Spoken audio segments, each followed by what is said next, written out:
Okay, so today we're going to talk about toxic relationships. Are you in one? How do you recognize them? And how to get out. So I was listening to the song That's the Way by Led Zeppelin the other day, one of my favorite all time old school groups. I go through cycles with music, and this is my old school classic rock I've been getting back into lately, and I've been enjoying their music. Anyways, in the song, there's a line that says, I can't play with you no more. Just how it sounds in the song, trust me. So, anyways, that got me thinking about how play with other people, how life is about playing, having fun. So when we're kids, we don't think about like the cool kids, or we just play because those are the fun kids to play with, and they make us feel good, and they like the same things as we, the same wavelength, play the same games and whatnot.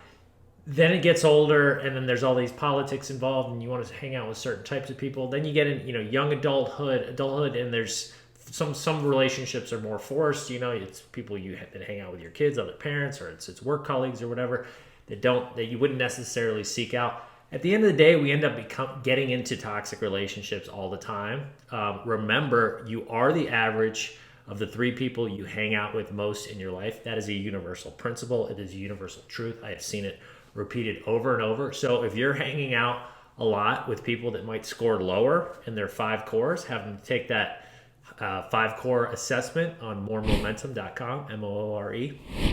If you haven't already taken one, make sure you do, and you'll find out where you stand in each of your cores. But if you take your own assessment, you see, even if they don't, you can kind of get a sense of where they might stand. And if they're ranking 3 or lower in the majority of their cores, you want to get away. You want to get out, because that's not the type of person you want to surround yourself, because what that's going to do is it's going to cause friction, keep you from moving forward and building that momentum.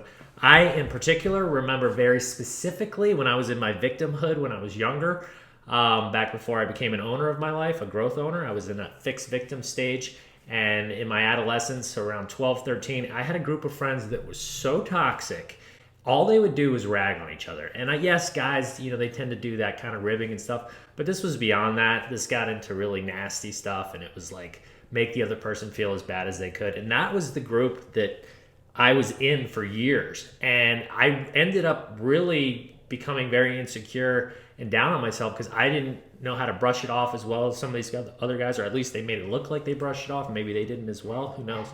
But at the end of the day, I definitely suffered from it, and it wasn't until years later that I realized, wow, that was really toxic, and I should have gotten out earlier. Fortunately, I was able to get out. Now I can recognize those types of people. I avoid them like the plague, and I only surround myself with other positive momentum builders. That's your lesson for the week. Hope you enjoyed it. See you next time.